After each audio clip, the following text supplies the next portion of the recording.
le règlement de Dublin, initialement, c'est pour donc, empêcher donc, les personnes de choisir leur pays où ils vont déposer leur demande d'asile.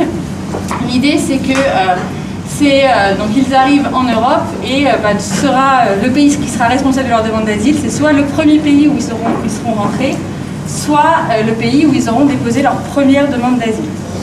Alors, l'idée, c'est que donc ils vont arriver donc à les frontières de l'Europe et donc en général la Grèce, l'Italie, l'Espagne, qui vont du coup avoir ces premiers demandeurs, leur prendre leurs empreintes dès qu'ils vont arriver sur le territoire européen. Et donc là, c'est ce qu'on va appeler donc, le franchissement irrégulier des frontières. Et donc on va les enregistrer dans le cadre de ces accords Dublin en tant que demandeurs d'asile, mais donc demandeurs d'asile donc, en Italie, en Espagne, en Grèce, donc le premier pays où ils seront arrivés. Et ça sera après ces pays-là qui seront responsables de leur demande d'asile. Ils ne pourront pas aller dans un autre pays pour demander l'asile. Il y a eu donc des accords qui sont mis plus ou moins en place et donc des demandeurs d'asile qui ont pu accéder à d'autres pays où ils ont fait leur demande d'asile, où leur demande d'asile a été jusqu'au bout, mais finalement ils ont été déboutés. Et déboutés, du coup ils souhaitent aller déposer une demande d'asile dans un autre État de l'Europe. Et là on leur dit non, parce que c'était la Suède, l'Allemagne qui étaient responsables de votre demande d'asile, donc vous n'avez pas le droit de venir en France pour déposer votre demande d'asile. Donc lorsqu'ils vont arriver en France, on va les placer donc en procédure Dublin et on va vouloir les éloigner, les renvoyer vers cet autre État qui est normalement donc responsable de cette demande d'asile. Donc là, la France, elle va donc enregistrer leur demande, mais donc effectivement les placer dans ce système très, très particulier. Alors, ils sont quand même considérés comme demandeurs d'asile, parce que dans les statistiques, ce sont des demandeurs d'asile, mais quand on regarde les chiffres, c'est un tiers des demandeurs d'asile aujourd'hui qui sont en France, un tiers qui sont placés dans cette procédure Dublin. Et donc là, leur dossier sera examiné, on ne va pas du tout regarder justement les persécutions dont ils se prévalent dans leur pays d'origine. Non, on va essayer donc de tout faire pour les éloigner vers cet autre État européen. Donc la France va saisir donc, le pays par lequel le demandeur d'asile est arrivé et leur demander donc s'ils acceptent de reprendre en charge ce demandeur d'asile. L'autre pays ne peut pas dire non, donc s'il ne répond pas, ça veut dire qu'il dit oui. Et à titre exceptionnel, il pourra dire non. Il dira non si justement il y a plusieurs demandes d'asile enregistrées dans d'autres États en disant non, c'est pas moi, c'est un autre. Enfin, l'idée étant toujours de se renvoyer la personne, mais parce que personne ne veut jamais le garder. C'est quand même un petit peu ça, toujours l'idée. Et donc là, il va naître, lorsqu'on va avoir l'accord de cet État européen qui accepte de le reprendre en charge, il va y avoir un délai de 6 mois pour la France pour renvoyer cette personne donc, de cet autre État européen. Pendant ce délai de 6 mois, la personne va avoir des rendez-vous auxquels elle devra se présenter. Et si elle ne se présente pas, soit elle sera placée en fuite, ça on le verra après, soit, si elle se présente, elle sera effectivement éloignée. Pendant ce délai de 6 mois, on va lui notifier un arrêté de transfert donc, qui peut être contesté devant le tribunal administratif. Et c'est là où c'est quand même toute la particularité de cette procédure, c'est qu'en contestant cet arrêté de transfert, en allant devant le tribunal administratif, la personne prend le risque de voir un nouveau délai de 6 mois qui va renaître le jour de la notification du jugement qui sera rendu par le tribunal administratif. Donc c'est un contentieux qui est très particulier parce qu'on doit vraiment réfléchir en amont, est-ce qu'on va saisir le juge ou pas ? Et ça, en tant qu'avocat, c'est quand même un domaine très particulier et complexe pour nous parce qu'on en est à conseiller aux gens, non, n'allez pas devant le tribunal. Et c'est très très bizarre de recevoir des gens pour leur expliquer, vous ne devez pas aller devant le juge. Pourquoi vous ne devez pas aller devant le juge ? Parce que en faisant renaître ce délai de 6 mois, ils vont rester encore plus longtemps dans cette procédure Dublin qui est déjà particulièrement épuisante psychologiquement pour les gens, parce que du coup ils sont là, ils veulent déposer leur demande d'asile, ils veulent voir leur demande d'asile examinée, mais on va tout faire pour leur en empêcher. Donc il faut toujours en fait réfléchir avant de saisir le juge sur depuis quand le délai a commencé à courir, parce que parfois on va leur notifier, par exemple c'est le cas de la préfecture de la Seine-Saint-Denis qui va notifier des arrêtés de transfert à peine 3 semaines avant l'expiration de ce délai de 6 mois de Dublin. Donc il resterait plus que 3 semaines, on saisit le juge et là, hop, on va faire renaître un nouveau délai de 6 mois. Donc effectivement, on est obligé de réfléchir en opportunité. Est-ce qu'on va aller voir ce juge ou pas? Parce qu'en contestant l'arrêté de transfert, en faisant renaître ce délai, on repart pour 6 mois supplémentaires. Et alors du coup, il faut réfléchir, est-ce qu'on a des moyens vraiment à faire valoir devant les juges et qu'est-ce qu'on va pouvoir dire aux juges pour obtenir l'annulation de l'arrêté de transfert et en obtenant l'annulation de l'arrêté de transfert, obtenir à ce que la France devienne responsable de cette demande d'asile. Et les moyens en fait à faire valoir devant les juges, au début on avait beaucoup de moyens, on a essayé d'être très imaginatif et puis inventif et puis on a développé beaucoup de moyens, mais aujourd'hui c'est devenu un tel contentieux de masse que finalement tous les moyens ont un peu tous été exposés devant les juges et on a de moins en moins de possibilités quand même d'obtenir l'annulation de ces arrêtés de transfert. On va obtenir des annulations beaucoup sur des vices de forme, donc ce qui finalement ne sera pas très intéressant pour les personnes après, parce qu'une annulation sur un vice de forme, eh bien la préfecture après elle va régulariser ce vice de forme, elle va reprendre un nouvel arrêté de transfert et puis ça va durer encore pendant un temps incroyable. Les vices de forme les plus courants, c'est par exemple on ne va pas avoir remis aux demandeurs d'asile des brochures dans des bonnes langues pour leur expliquer concrètement quels sont leurs droits et qu'est-ce qu'elles peuvent faire valoir pendant toute cette procédure. Et bien là, on obtiendra une annulation devant le juge. La préfecture va renotifier un nouvel arrêté de transfert en remettant les brochures. La personne va vouloir à nouveau contester ses arrêtés de transfert et là, à nouveau un délai de 6 mois qui va repartir. Et donc parfois, des personnes, alors qu'ils gagnent devant les tribunaux, vont avoir encore eu 6 mois, 12 mois de placement dans cette procédure Dublin.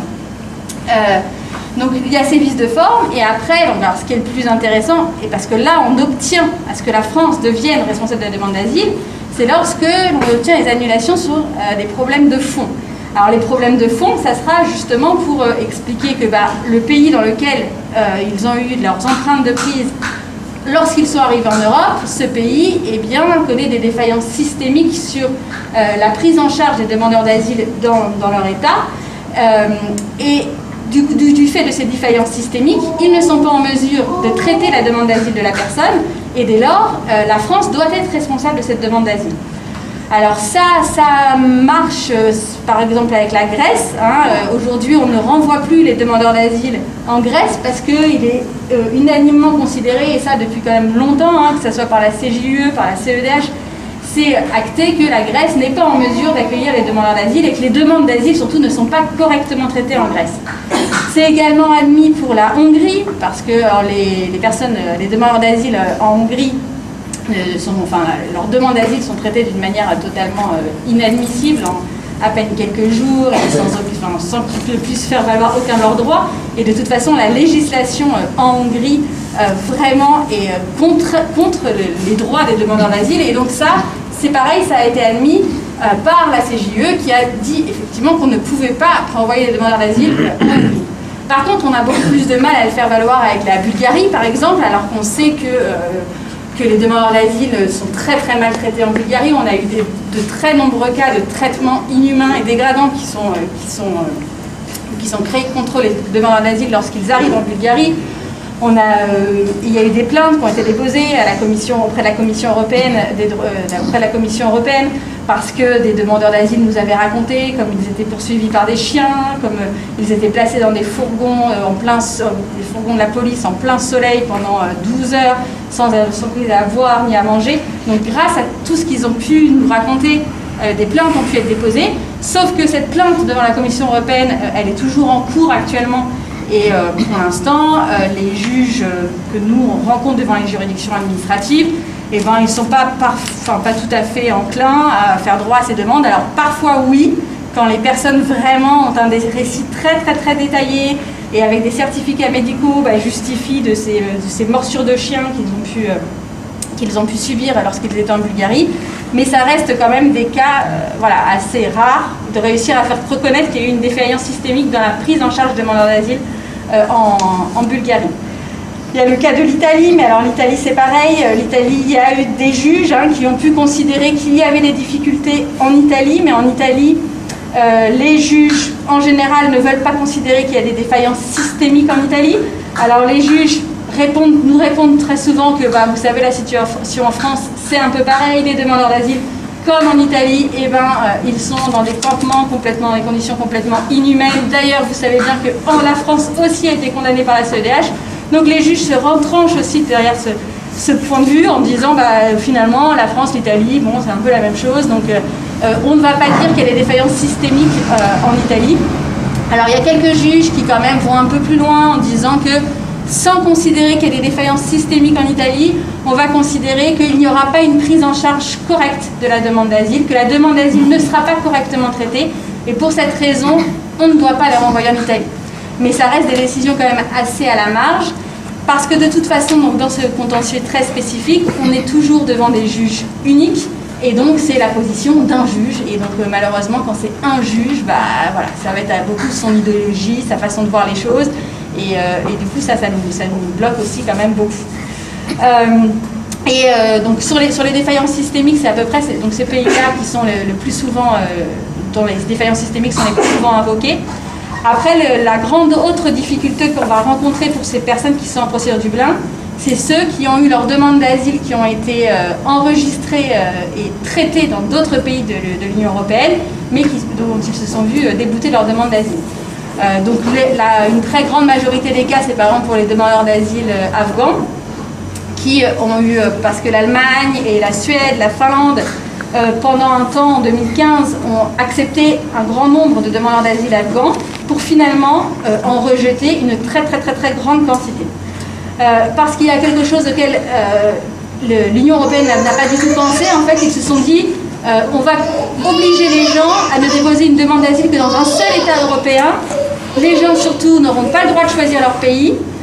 Et comme si on avait une seule et unique politique commune, en fait. Mais ce qui n'est pas du tout le cas, parce que ce soit la France, la Suède, l'Allemagne, enfin, chaque pays européen examine les demandes d'asile à sa façon, et à sa façon de les traiter.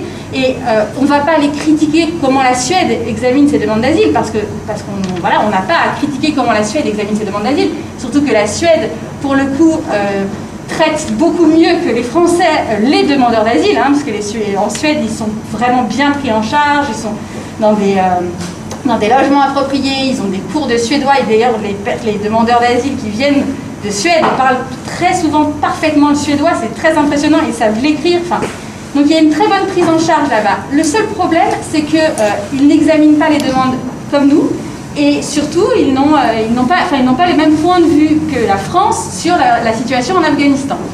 Et notamment, en fait, en Suède, ils considèrent que dès lors qu'un homme seul pourrait parfaitement se réinstaller dans une autre région d'Afghanistan, même s'il vient d'une région où on considère qu'il y a des violences généralisées de haute intensité, eh bien, c'est pas grave, il peut aller dans d'autres régions d'Afghanistan qui, elles, sont beaucoup plus tranquilles, qui sont considérées comme plus tranquilles pour la Suède, et donc, systématiquement, et c'est pour ça qu'il y a eu autant de rejets, en fait, des demandeurs d'asile en Suède, systématiquement, ils disent, voilà, ok, c'est vrai que vous venez d'une situation d'une province où il y a une situation de violence de haute intensité, généralisée de haute intensité, mais vous pouvez aller vous réinstaller dans une autre région d'Afghanistan.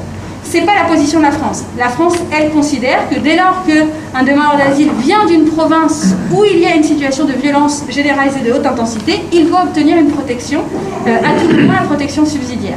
Et en plus, aujourd'hui, la France a cette position qui considère, enfin ça ne va peut-être pas rester, mais pour l'instant, à la Cour nationale du droit d'asile, il y a une position qui considère que Kaboul est une province où il y a une situation de violence généralisée de haute intensité et que c'est le seul point d'entrée en Afghanistan.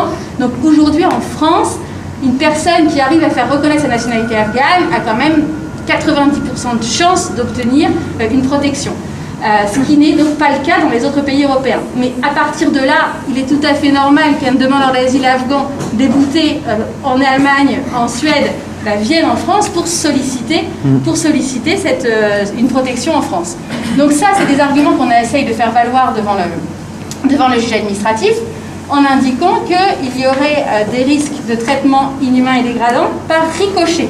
parce que c'est pas la Suède qui va commettre ces traitements inhumains et dégradants, mais comme on sait que la Suède va le renvoyer en Afghanistan, eh bien, il y a bien un risque de traitement inhumain et dégradant si on le renvoie en Suède, puisque en le renvoyant en Suède, automatiquement, on va le renvoyer en Afghanistan. Alors ça, c'est un raisonnement que certains juges ont admis et qui est valable devant certains juges. Malheureusement, les plus hautes juridictions, les cours administratives d'appel, pour leur plus grande majorité, refusent de prendre ça en considération.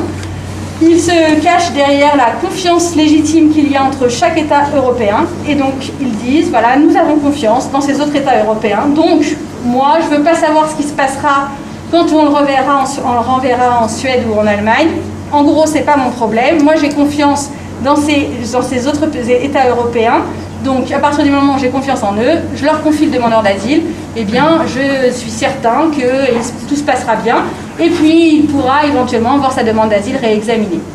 Sauf qu'on sait très bien comment ça se passe, puisque en France, une personne qui est déboutée de sa demande d'asile, c'est pareil dans les autres États européens. Quand on est déboutté, on est déboutté. Les demandes de réexamen, c'est quand même hyper compliqué. Et donc, lorsqu'on a une mesure d'éloignement, faire une demande de réexamen, en se prévalant uniquement du fait qu'on vient d'un pays en état de guerre, c'est quand même très compliqué. Et donc là, on se heurte encore à ce problème du juge unique qui, du coup, suivant le magistrat devant lequel on va tomber, ça va marcher ou ça ne va pas marcher. Et là, c'est vraiment au petit bonheur la chance pour le demandeur d'asile qui ne saura pas devant quel juge il va tomber au moment où il va vouloir faire cette démarche et saisir les juges. Alors, on pourrait espérer que, en allant justement devant les cours administratives d'appel, ça puisse faire une meilleure harmonisation des jurisprudences. Le problème, c'est que quand ils harmonisent, c'est plutôt jamais tellement en notre faveur. Et puis, aujourd'hui, les juges d'appel ne veulent plus traiter ces dossiers-là parce qu'ils disent qu'au bout de 6 mois, de toute façon, l'arrêté de transfert, il est devenu caduc parce que soit la personne elle a été renvoyée, soit sinon c'est qu'il a été en fuite, donc il n'y a plus lieu de se prononcer en fait sur la légalité de l'arrêté de transfert. Donc les juges d'appel ne veulent plus examiner ces dossiers, en général ils les laissent traîner, ils les laissent courir, et puis pour après finalement prendre un non-lieu. Donc on n'a plus d'harmonisation des décisions par le juge d'appel. Et ça va encore plus se confirmer, puisque dans le projet donc, de la nouvelle loi qui est en réflexion, et bien justement, il n'y aura plus de possibilité de contester les arrêtés de transfert devant la cour d'appel. Ce sera une décision définitive qui sera rendue par le premier juge. Ce qui finalement reviendra à la situation qu'il y a actuellement. Donc pendant ce délai de 6 mois, il va recommencer éventuellement à courir à compter de la décision du juge. Là, la personne devra se présenter à ses rendez-vous. Si elle ne se présente pas, et bien là, il sera placé en fuite. La fuite, elle va durer 18 mois. Et donc c'est pour ça qu'il faut toujours réfléchir, est-ce qu'on va devant le juge ou pas? Parce que donc les 18 mois, ils vont commencer à courir, soit à partir du moment où on aura eu l'accord de l'État, soit à partir du moment où on aura eu le jugement du tribunal administratif. Et donc c'est pour ça que si on a été devant le juge, les 18 mois, on les fait commencer beaucoup plus tard. Et donc ceux qui ont été devant le juge 1, 2 fois, parce qu'ils avaient eu une première annulation, ils y retournent, et bien finalement ils auront déjà eu presque 1 an en Dublin avant que leur fuite ne commence. Et donc du coup, les 18 mois vont commencer 1 an plus tard. Donc voilà, donc c'est pour ça qu'on se retrouve avec des personnes qui sont en procédure Dublin depuis 1 an et demi, 2 ans, 3 ans, sans parler de ceux qui ont effectivement été expulsés, qui sont revenus, qui reviennent et qui sont à nouveau placés en procédure Dublin, ce qui est complètement légal, de les replacer en procédure Dublin. Et là, le délai, il repart de 0. Donc, ceux qui ont été expulsés, qui reviennent, qui ont une nouvelle demande d'asile, qui ont de nouveau leur demande d'asile, une nouvelle saisine de l'État responsable, qui vont contester ce nouvel arrêté de transfert, et donc vont reperdre encore 6 mois, alors qu'ils avaient déjà perdu 1 an. Et donc aujourd'hui, on a des personnes qui sont en procédure Dublin depuis 3 ans. Voilà. Et quand on les voit, c'est vrai que ça fait assez mal au cœur, parce qu'ils sont complètement épuisés par toute cette c'est vraiment des stratagèmes administratifs pour dégoûter les gens. C'est vraiment, c'est comme ça qu'on le sent. Ceux qui reviennent après un premier transfert n'ont plus le droit aux conditions matérielles d'accueil, s'ils sont placés en procédure Dublin. Quand ils reviennent après un premier transfert, si leur demande d'asile est enregistrée en procédure normale, là, ils auront le droit aux conditions matérielles d'accueil. Mais s'ils ont été transférés, qu'ils sont de nouveau placés en procédure Dublin quand ils reviennent, il n'y a pas de conditions matérielles d'accueil.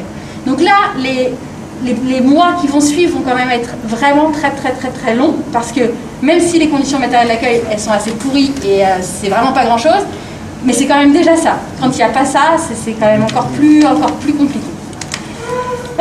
Donc, va commencer, donc à partir du moment où la personne va se dire, bon bah c'est bon, j'en ai marre, il faut que je fasse passer les délais, parce que finalement, à un moment donné, c'est ça qu'il faut se dire, c'est, bon, bah je suis en Dublin, mais je ne vais pas réussir à m'en sortir, donc il faut que les délais s'écoulent pour que je puisse finalement réussir à faire enregistrer ma demande en procédure normale.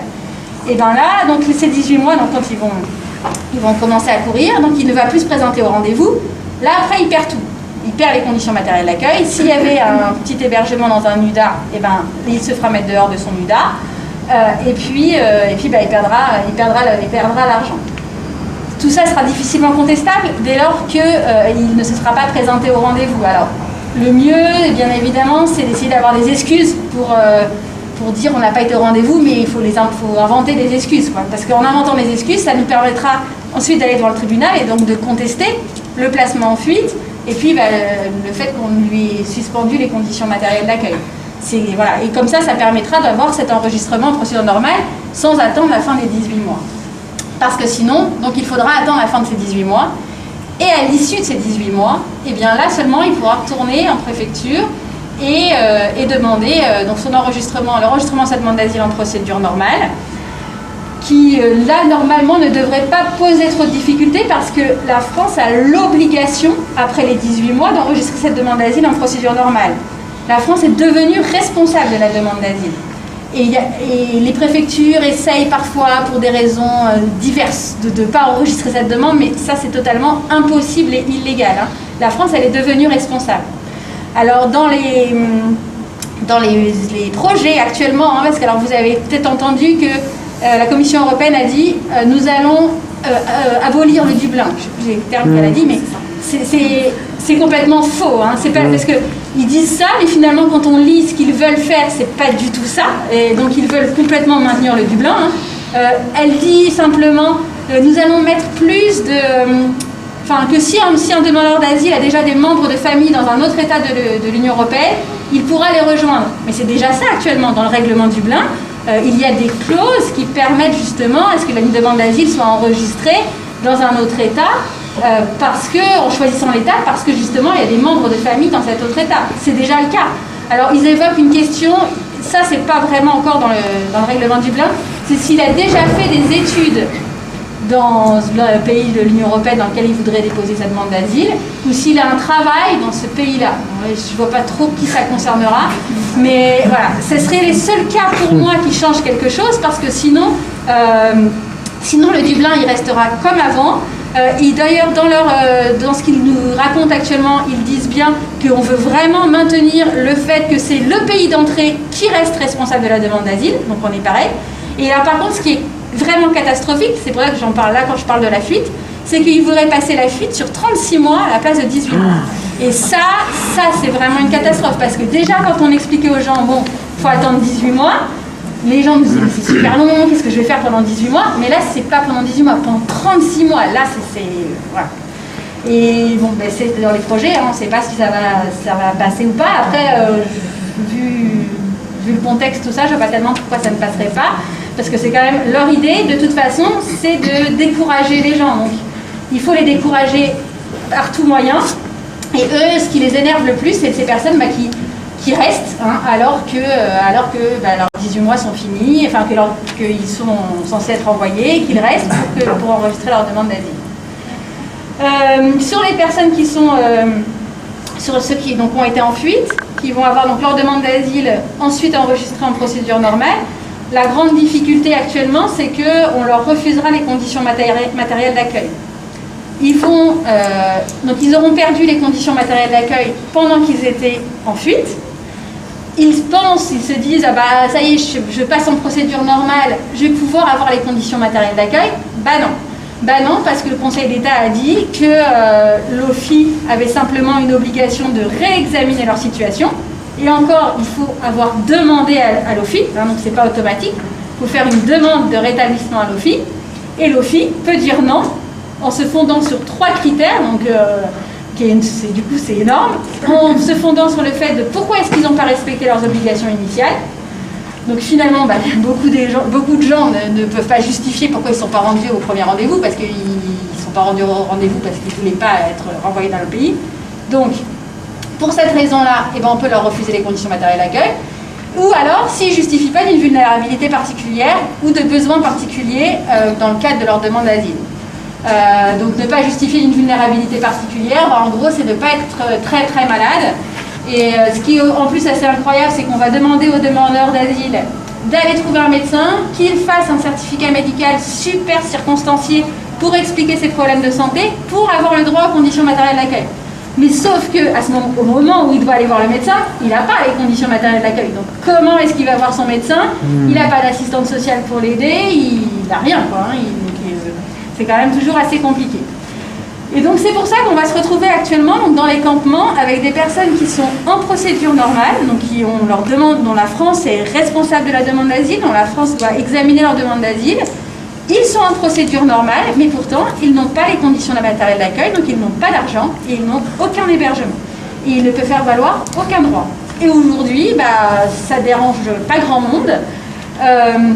L'idée, de toute façon, du gouvernement, c'est de décourager au maximum les demandeurs d'asile de venir en France. Donc, plus les conditions matérielles d'accueil, elles seront pourries, et moins les gens voudront venir. Ça, c'est dans leur état d'essai, c'est ce qu'ils pensent. Et que donc, du coup, surtout maintenons-les dans ces conditions pourries pour éviter ce qu'ils appellent l'appel d'air.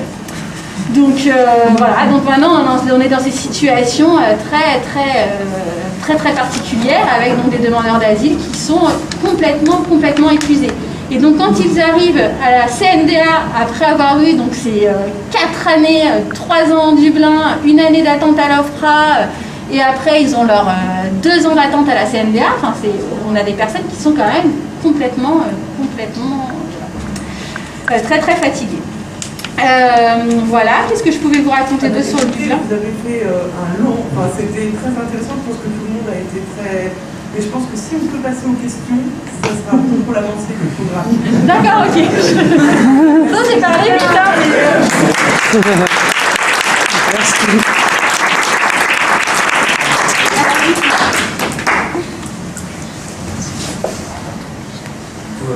Oui, vas-y. Ouais. En fait, je voulais poser une question à 3 volets, rapidement. La plupart des demandeurs d'asile, dont je faisais partie, et je fais partie maintenant, ils me racontent leur itinéraire depuis l'Italie. Donc du coup, ils sont soumis à une obligation de soumettre leur empreinte dans ces systèmes européens par obligation. Bien que certains parmi eux, ils veulent venir par exemple en France pour déposer leur demande d'asile. Mais en Italie, on leur oblige de mettre les empreintes en Italie, ou ils ne seront pas accueillis dans les centres, ou certains même, ils sont en garde à vue ou en prison. Donc je ne sais pas si la Commission européenne ou même les juges qui voient ces demandeurs d'asile-là accepter automatiquement de ne pas les mettre dans ce système Dublin. Parce que ces gens-là, ils étaient dans une obligation, ils n'avaient pas le choix. Bien que certains parmi eux, le fait de venir en France, depuis l'Italie jusqu'en France, ils passent, je ne sais pas, ils passent par des miracles. Donc certains m'ont raconté qu'ils prenaient des itinéraires dans des montagnes, je sais pas, dans des trains, etc., avant de venir. Donc la question, est-ce que la Commission européenne et tout ça, ils n'ont pas vu ces volets-là?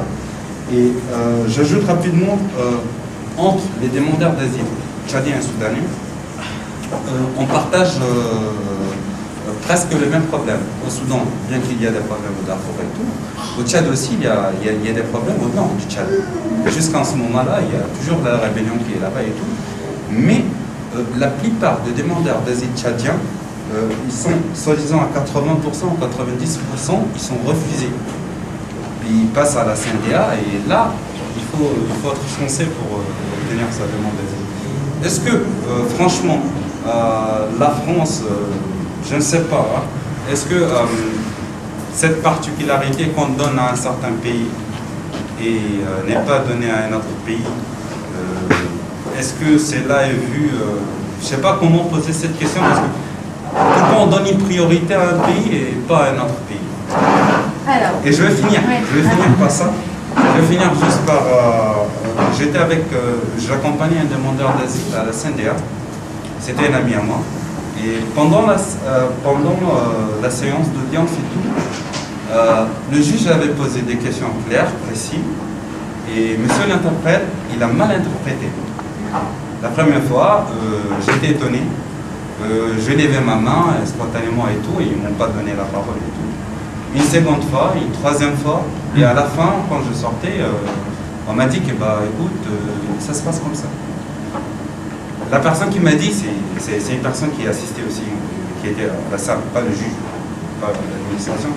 Moi, je trouve que vous, étant avocat, ou si vous pouvez, je sais pas, créer quelque chose ou revoir ces interprètes, parce que nous, Tchadiens, on a un sérieux problème avec les interprètes. On nous amène des interprètes qui ne sont pas des Tchadiens, donc il y a certains termes qu'ils n'arrivent pas eux-mêmes, les interprètes, à les comprendre, comme des fois renvoyer les propos de demandeurs d'asile au juge. Donc je ne sais pas si un jour...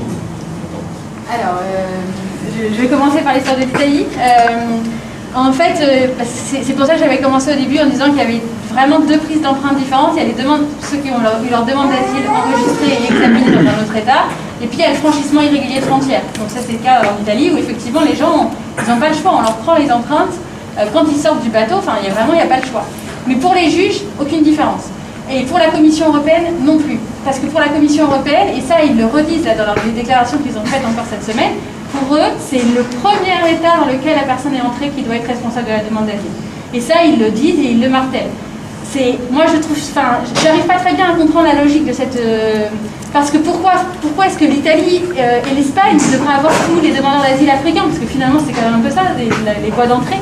Je ne comprends pas. Alors apparemment, il y a des histoires. Et surtout, je ne comprends pas non plus pourquoi est-ce que les policiers italiens les prennent, ces empreintes, parce qu'après ils sont les premiers à râler en disant on n'en veut pas des demandeurs d'asile, mais ils les prennent. Donc après il y a des histoires d'argent, d'après ce que j'ai compris, chaque prise d'empreinte, ça leur ramène des sous, donc voilà. Mais en tout cas pour les juges, ils font pas tellement de distinction sur comment la demande d'asile a été enregistrée. Après, sur le problème des interprètes à la CNDA, on nous le dit souvent. Nous, la difficulté, c'est que, voilà, moi je ne parle pas arabe, donc je ne peux pas savoir justement s'il a bien traduit ou pas. Parfois, on sent qu'il y a des difficultés. Moi, je sais que quand la personne que j'accompagne est accompagnée lui-même par une personne qui parle français et qu'il est dans la salle d'audience avec nous, j'aime beaucoup parce que du coup, en amont, on en avait discuté et du coup, je lui ai toujours dit, s'il y a une difficulté d'interprétariat, venez me le dire et moi, comme ça, je peux le signaler pendant l'audience. Parce qu'effectivement, les personnes dans la salle, elles n'ont pas le droit de prendre la parole. Mais l'avocat, oui, il pourra expliquer. Et moi, du coup, on peut me le dire. Et moi, je peux communiquer. Aujourd'hui, vu que plus personne n'a le droit de rentrer dans la CNDA, ça pose encore une autre difficulté. Et ça, on a... Mais de toute façon, l'interprète, c'est une difficulté, mais sur laquelle on n'a pas tellement de prise, en fait. Sauf si la personne, pendant l'audience, se rend compte qu'elle est mal traduite. Mais s'il ne parle pas du tout français, il ne peut pas tellement s'en rendre compte. Et après, sur la difficulté sur la position de la France entre le Tchad et le Soudan, je pense que le Tchad, c'est très politique en fait. La France, elle n'a pas les mêmes relations avec le Tchad et du coup, je pense que c'est compliqué pour la France en fait de reconnaître en fait, ce qui se passe au Tchad et c'est un peu comme je dirais que c'est peut-être un peu comme le Mali aussi, où ils ont beaucoup de mal avec les demandeurs d'asile maliens. Là c'est un peu au-dessus de... Ils ne veulent pas se fâcher.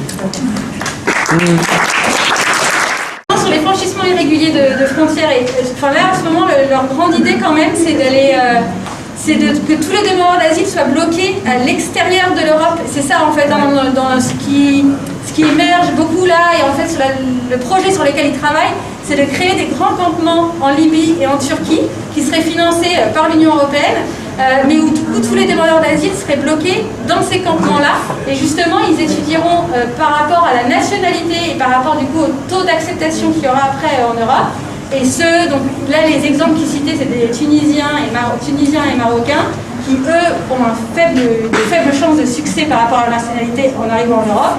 Du coup, ils seraient maintenus dans ces camps en Libye et pour les éviter, en fait, leur éviter qu'ils accèdent sur ce territoire, et comme ça évitera des refoulements derrière, et donc c'est ça que j'en ai. Merci.